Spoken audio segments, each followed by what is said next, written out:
Hello, everyone, and welcome to the second InfoSec Live weekly stream. My name's Simon, and I'm the founder of the InfoSec Live community. And every week, we are going to be hosting a cyber expert on the skills needed to break into the industry. And without further ado, this week we have the very amazing and the very experienced Linda Rust, who is a CISO. And I'm going to bring her on right now and say, hi, Linda, how are you? I'm great. Hello, everybody. And So, hello, Linda, Simon. hello. Now, I know we have spoken before briefly, but do tell all of our viewers a little bit about yourself. So I started out as a computer engineer and started out very technically oriented, of course, and discovered that in my work that there were some of the biggest breakdowns we were having on projects and programs had to do with changes in the business and not communicating well about that. And nobody had their eye on that ball. So in order to have my projects succeed, ultimately, as I became a project manager and a program manager, in order to have those projects and programs succeed, I needed to figure out how to get the skills that would bridge the gap. And so I started to do that. I endeavored to identify what was missing and learn. And what did you find immediately that was what was missing? What was the crucial part? So some of the first thing I saw was missing was that when we were putting technology in place, we were often asking the business to change, and that certainly happens with cybersecurity as well. And Yeah. so the first thing I learned was really how to change business. So organizational development is an even bigger area than organizational change. So I embarked to study organizational development first. And then as I was successful with that, I was working at higher and higher levels of executive leadership, sometimes at the very top levels of some very large organizations, $26 billion company, for example. Wow. And as I was having that success, I was also sometimes encountering executives that had an opinion that didn't jive with the technology that, the project that I was running. And so I had to somehow figure out how to overcome their objections. And I was sometimes very intimidated, actually. I grew up in a blue collar family, and here I was talking to executives in fancy corner offices and big towers. And it took me a while to identify that was a gap. It took me a while to figure out. Once I did identify that, I was just flat out intimidated by these people, and I had to figure out how to get past that, or my projects weren't going to succeed. And so then, actually, my solution for that was to study performance coaching, executive coaching. Okay. And that was all before I got into cybersecurity. It was really having that skill set then. I was already doing mission critical technology projects, and it just became a natural next step that the kind of technology I was asked to support was a cybersecurity project. Yeah. And so more on that later. As I've thought about our conversation, I thought, well, I can talk about places where the soft skills made a difference. I could talk about how, situations where I identified a gap and had to figure out, what was needed. And then I could also potentially, if people have interest, talk about some of the frameworks that I learned over time, because this isn't about being born a natural. I certainly wasn't. But just like when we endeavor to study cybersecurity, the different areas have different tools. And some of these soft skills, very much, there are tools that one can learn. And you hear a lot the phrase, "I'm not a natural at that," and I think people say that I've become a natural at that, but you become natural. You don't get born that way, and it's through practice and it's muscle memory in a way, isn't it? Because you can learn through repetition, you can learn anything, and soft skills included. And some of us find them more difficult than others, but everyone can work on them and everyone can improve. And let's just focus back on what we see on LinkedIn all the time. If people trying to break into cyber, you see a massive focus, and rightly so, on the certifications that are needed. And then you see also a big push on the gamified learning, the hack the box, the try hack me, which again are awesome and an amazing part of the learning experience. But you then see all of these people with qualifications, some of them veterans with lots of other experience, struggling to land that job. And there must be a differentiator in all your experience that these people could bring to the table to make a difference. Well, so for starters, just having the emotional intelligence to be confident under circumstances where we feel intimidated. So emotional intelligence, and there's a whole long list of things we could talk about specifically. One of the ways to get confidence, say with a preliminary call, or an interview, or even if you can know that you're going to be great when you get the interview, then sometimes when you're filling out the application forms, you're already kind of anticipating the attitude and the mindset, if you will, with which we're going to approach the interview. I mean, and it's certainly been the case for me that I just have really high energy. I'm going after a job I get passionate about and very excited about. And so the interview tends to go well, but sometimes getting the interview is the hard part. One of the ways to get the interview is to prepare for the interview, meaning do homework, and knowing how to do homework. So one of the things I learned when I learned some sales skills was something called purpose benefit check. So even though I'm meeting with somebody that I anticipate, that I want to impress them, and what's the benefit for them in even just meeting with me? Yeah. Just to interview me. I think it's crucial, and ironically, I've got a similar catchphrase, which is 3 words, but mine is "which means that," and it's about trying to relate what you're trying to get across to what they want to hear, because again, that then brings us on to the very interesting subject of something I think we're doing now, which is dialogue. And dialogue and conversation are 2 completely different things. A conversation can be 2 people waiting to get their point across, pretending to listen and nod whilst the other people speak. But a dialogue is when you truly engage and both of you have got that common goal or common aim for the meeting. And as you rightly said, if you can work out what that is from their point of view before you go in there, you're already ahead, aren't you? Absolutely. So yeah, and what you just did too. Here's another one. You just did something which is, I would call, introducing a distinction. You said the difference between conversation and dialogue is, and then you explained the difference. And now that we both know the difference, we can use that distinction as a tool in and of itself. Yeah. Isn't that interesting? Absolutely. And another one I was reading about the other day when I put together a little course on mindset was the fact of people view the world differently. So some people hear the world, some people see the world, some people feel the world. For example, I went to the park and I saw A, or I was at and I heard A. Some people are audible listeners, aren't they? Some people are visual. And again, it's picking up on those things that can help you in those interview situations. And that then leads both of us onto what we're doing now, which is matching. We're both sitting here in exactly the same pose. I just haven't got the beautiful scarf that you have. But we're sitting here, I suppose, in a way mimicking each other, aren't we? Which I think I do that without knowing. And the reason I mention it is because when writing that course the other week, it made me really aware of what I did all the time. Well, listening and truly participating, right? Listening actively to what is the person saying. And so actually, I'm slightly preoccupied because just prior to us actually starting the conversation, you said you wanted to introduce the giveaway. And I didn't hear you do that. So if I may support you in your objective. Wow. Linda, you are amazing. So let me seamlessly bring up a small caption at the bottom of the screen. And as you rightly said, I mentioned on social media and in the InfoSec Live community, we have got some giveaways. And we have got 3 Try Hack Me vouchers for a month.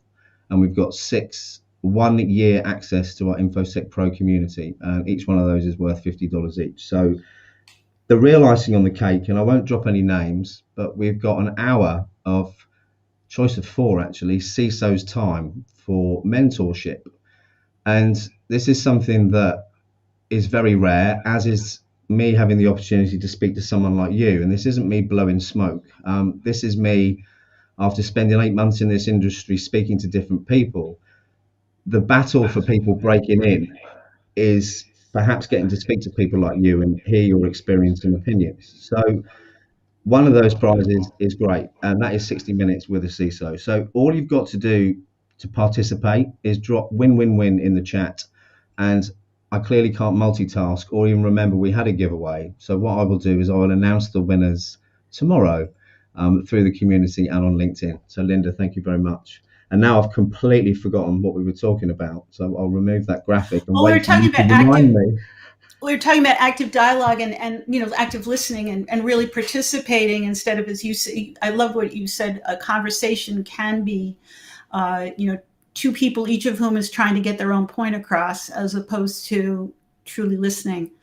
Among the things I studied actually are different conversation types, but I suspect that rather than getting into the frameworks at this point, is because there are different types of conversation. Let me just say that. Conversation for action, conversation for possibilities are different things. And that may be a topic for another day. I think to just introduce the idea of soft skills and how important they are in cybersecurity, perhaps it would be useful to say, so I said I got my first project because of my soft skills. My first project specifically in cybersecurity was a situation where a CISO had, for a large Fortune 500 company, had been required by one of their largest customers to comply with some standards, cybersecurity standards. And there was a multi-billion-dollar, multi-year contract riding on their successful compliance. And if they didn't comply, they would actually lose the contract. Wow. But it was, because it was a contract, it was only the systems that were immediately connected to this contract that had to meet the standard. So they did that, and they succeeded in getting the approval and in landing the contract. So of course, when the CIO went to the board of directors and said, hey, let's talk about the things we did right in the last year, this was one of the successes that they reported. To which, interestingly, the board of directors said, wow, number one, thank you for doing that. It was an important goal. Well done. But we actually value all of our data, not just what this one customer on this one contract values. We, as your board of directors, would like you to please come back to us and tell us how to close the gap. We want all of our data in all of our businesses, there were 4 business units. We want it all protected to that same standard. So as he was putting together the program to do that, which turned out to be somewhere between $3.5 and $5 million, depending on various parameters, and it turned out to take over 3 years.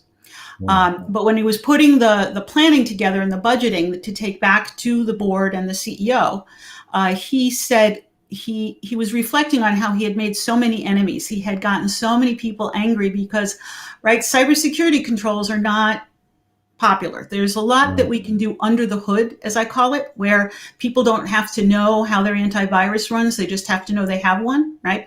But there are other things like encrypting USB sticks, for example, where we do have to get their active involvement. And so you've got the two things that people hate. You've got change, which everyone hates, and cost. Yes.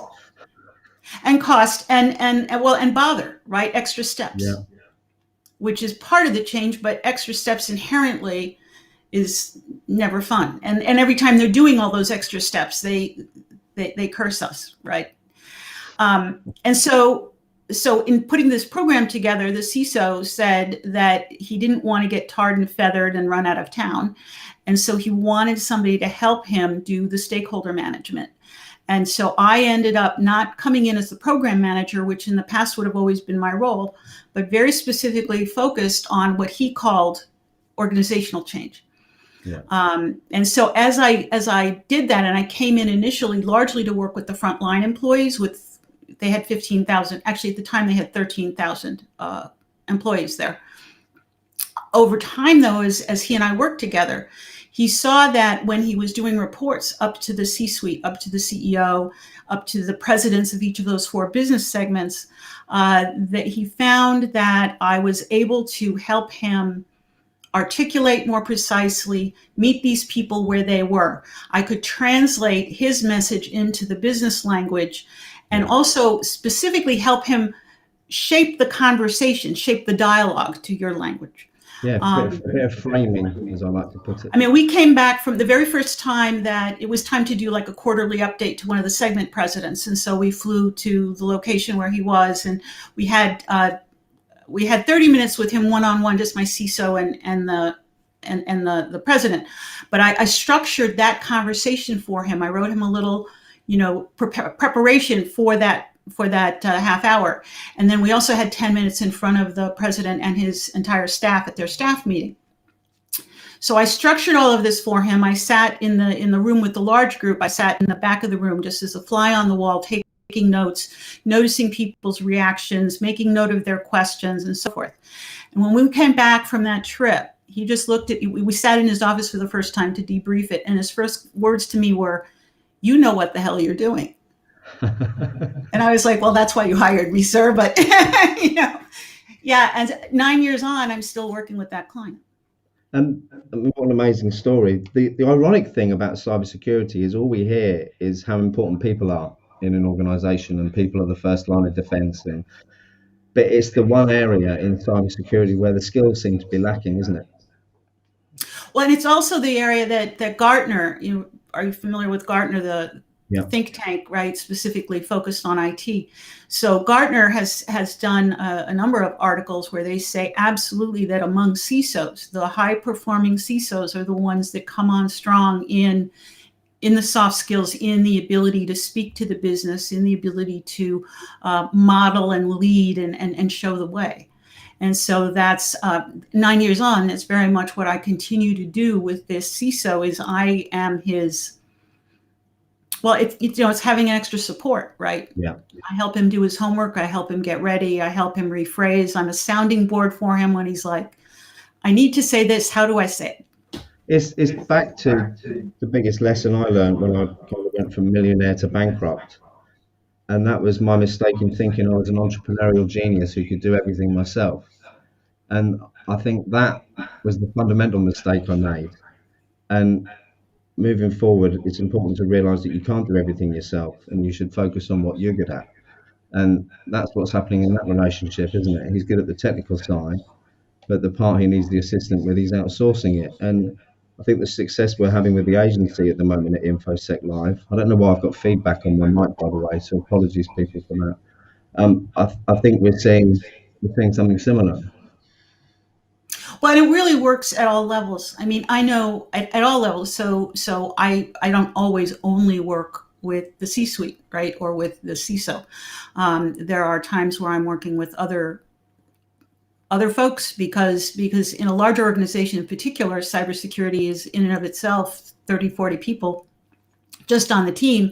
And then, of course, we have to reach into the different businesses for infrastructure, for operational technology, for supply chain support, for mergers and acquisitions. Yeah. Right now, I'm working on a playbook for cybersecurity and mergers and acquisitions. And so it's a balance, right? And at all levels, though, frontline administrative employees, helping them understand how we need them to contribute and being able to articulate that. And yet the whole time understanding the content of cybersecurity, because that's something I want to say is really important. We can't just have, say, a good salesperson who comes into cybersecurity and they're great at having conversations perhaps, but if they don't understand the cybersecurity, then what is it exactly they're talking about? Yeah, I feel they might be repeating or parroting a prepared line. Well, they might be, right? They've got a script perhaps, but they can only go so deep. I think, I only spent 18 months studying before I came into this industry, but I kind of focused on one specific part, which was trying to pass my OSCP. So coming in and working for a penetration testing firm, I had enough knowledge to have those conversations with people. I've got to be honest, after setting up on my own 2 months in, I'm struggling to have conversations with people, which is why having people within the community, I'll name drop a couple now. Paul Rogers, well, I'll name drop one, Paul Rogers being one, who's a very experienced industry professional who's come in, and we've tried to work on a triangle basis where we've got someone at the top giving advice to those underneath. And what's worked really well on the cases that we've won is having two of us on that initial call with the client. And that surprised me, but it really, really has. Well, that's not unusual in technical fields. Perhaps you didn't do as much of that in your, you were in a different industry, right? Yeah, I was in financial services, and I suppose if I had a technical trust case, I'd bring in a solicitor. But if it was financial advice or pension related, it'd be something I'd be doing myself. So it's again new to me, like a lot of the things are in this industry. And looking at the chat, Linda, we've got a fair few veterans watching this evening. They bring with them a particular set of learned skills, which can be very beneficial, in my opinion. Do you have any advice for them on how they can relate those skills to the roles that they're looking for in cyber? I'm sorry. So, which skills? Sorry, yeah, You mean for me, in I mean, general soft skills? let me go back and frame that properly, rather than me assuming that you know what I'm thinking in my head. That would help, wouldn't it? So, Yeah. when I had a financial services business, my two most successful staff members were ex-forces. One was a Marine, and one was ex-RAF, and they both had, firstly, amazing critical thinking skills, which perhaps not so relevant for financial services, but more so for this. But the tenacity, organizational skills, and basically determination and work ethic was second to none. And I wonder, I suppose I've given you the answer I wanted you to say. How do they get that across without coming across as arrogant when applying for jobs? Well, so one of the ways we can, so let's go back to distinctions. Okay. That idea of distinctions, a profession is a collection of distinctions. Okay, I know things about technology and about cybersecurity that you haven't yet learned because I have a computer engineering degree and I've been around the block on so many different projects in technology. And yet, I will tell you this: before I studied computer engineering, I have a biology degree. Now, when I switched from biology into computer engineering, I had to learn a whole bunch of different distinctions, right? But that's all they are, is distinctions. Yeah. So if someone comes in and they have experience with you, as you said, they know how to plan. Yeah. So they can talk about this planning and how they foresee applying that planning to cybersecurity. Now, application is a huge, you want to, now let's talk about, I know all these things about how to plan. I know all these things about how to plan, and either here is how I have already applied that to cybersecurity, or to a situation like this one, or to an industry like this one. It's always looking for the common ground. Yeah. And then speaking to how I know applies to your circumstance as I understand it.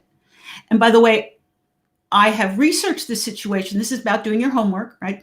I've researched the situation. I've looked at your company. I've thoroughly read the job description, whatever you can do. And it depends, the closer you are to a frontline position, the harder it is sometimes to get specific information. Yeah.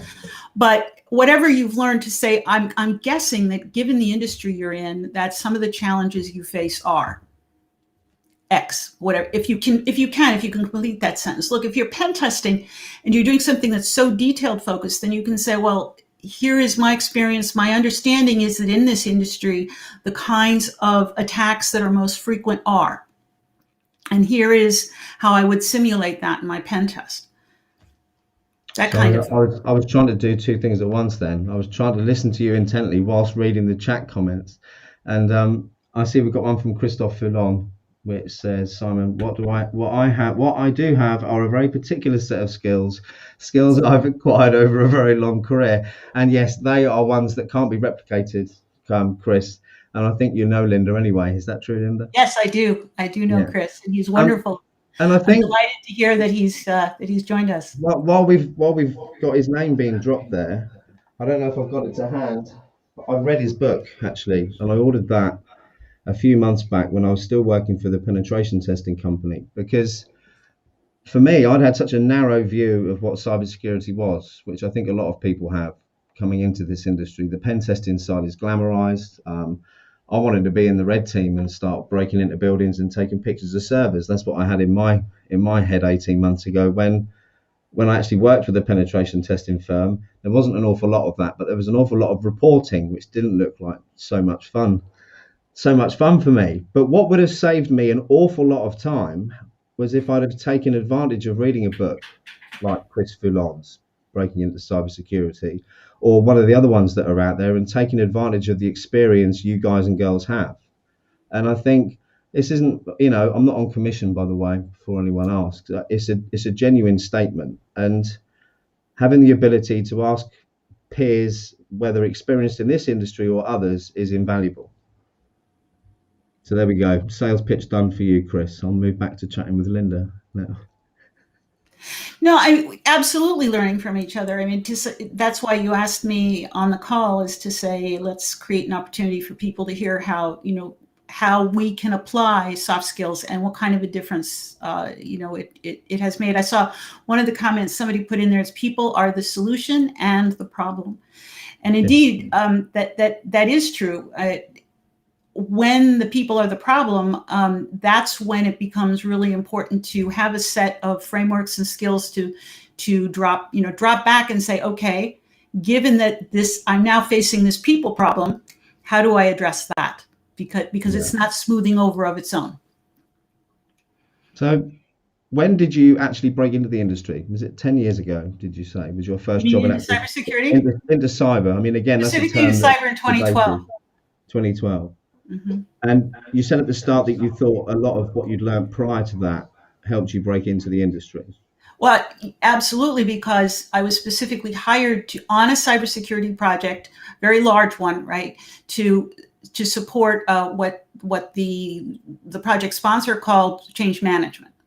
So I didn't come on as the technical program manager. I came in to do what I have since come to call stakeholder management. Yeah. And I was initially brought on to do frontline work with 13,000 employees, and it eventually also evolved to include the C-suite and the board of directors to help cybersecurity get their message across to all those folks. Even to the point, though, where, just to get active participation, to be able to close the technical gaps, you got to get the people in the business segment to say, yeah, okay, I'm willing to give you, this sysadmin or this net admin. And yes, we're willing to agree to make these changes to our systems. We're willing to configure these things differently. And what was the driver for that particular change? Because, I mean, in my very limited experience, I suppose, in a narrow field of financial services, the regulation was the driver for everything. Regulatory returns, compliance returns, that was what drove budget. And I think our budget was about 30% was compliance costs, which was huge, of our annual turnover. Well, and compliance will only get you so far. I've certainly worked in a couple of different settings, including one of the largest banks in Boston. I had a data marking project there, where you mark the assets that are the most critical to the organization. Yeah. So regulation can be a driver, but it's rarely the most effective. And even we ultimately, from a business standpoint, the board of directors decided they wanted to do this. But I will tell you that not only is the board of directors, I had another project where the CEO really wanted to do something. Specifically in that case, it was also data marking, a different organization. But the CEO really wanted to do data marking, and 6 years on, he hadn't succeeded in getting that project kicked off. And I partnered with the CISO in that example, and not only with the CEO, but ultimately it was the general counsel, the main legal official in the organization, who had for 6 years not been implementing the CEO's directive. The CEO had hired the lawyer, the general counsel, and said, "I want you to implement this." And 6 years further, he hadn't. This is like a guy who reports directly to the CEO, lots of budget. That wasn't the problem. In fact, we had the program approved. We had the budget approved. We had bought the software. We were ready to go. We had met with him a couple of times, the general counsel, and said, will you be our executive sponsor? And he said, yes, absolutely. So we walk into our first meeting thinking all we're going to do is decide how and when we're going to deploy the software and how we're going to communicate this. Instead, we walk into his office and he says, I think I'm going to just cancel the project. He said, I may have wasted an hour of your time. I think we should just probably cancel this, but let's have one more conversation before I pull the plug. Wow. So you can imagine that 1 hour conversation turned into a 2 hour conversation, and we invited him to give us all of his objections. Now you can probably see where this is going given your experience, right? The best thing is to get the other party to give you all of their objections. Yeah. And he just downloaded, all of his belly aches and all of his everything. And as he was talking, I said, now, you do understand, Brian, that Charlie, the CEO, Charlie really wants this, and he's been wanting it for 6 years. And he said, yes, I know. And he looked me straight in the eye and he said, I have been slow walking this for 6 years because I don't think we're ready. He's been putting it off. That's what he said to me. Yeah. So I said, okay. Well, I said, will you give us a little time to take all of your input, and will you agree to have another meeting with us so that we can come back and perhaps reassure you of the readiness of the organization to undertake this? Yeah. So you see, now that wasn't even compliance with an outside. This was the CEO wanted to do this. The board supported the CEO, and we still had a tremendous number of objections, of which this one individual was only one. There were 15 members, 15 executives reporting to the CEO. We had to win them all over. So ultimately what we had to do was make a business case to each one of them, because they each had their own reasons, right? The head of HR had a different reason than the head of engineering, who had a different reason than the CFO. So we had to have a meeting with each one of them in order to get each one on board. Now, in that example, it took us, this was a while ago, so I'm trying to remember. It was somewhere between 6 and 9 months just getting the executive team on board. But once we got them on board, we were able to move very quickly with the technical implementation. Absolutely. But that was the hardest bit. And like you say, if you've got multiple people with multiple different objections, we used to, when I first had, I'm conscious that we've run over time, so I'll try and wrap it up in a moment. I knew we could talk for hours, Linda.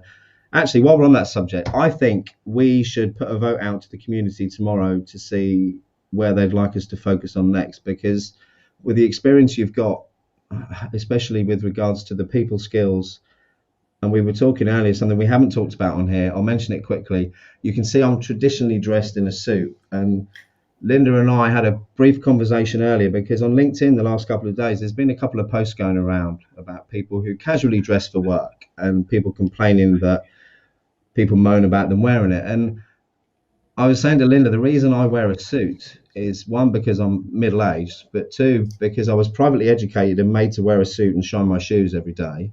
And for me, because of what I've done for work, I feel more comfortable and empowered in a suit. So I think where I was getting to with that conversation earlier was that I think people should wear, for interview situations, as long as it's ironed and clean, whatever they feel most comfortable in.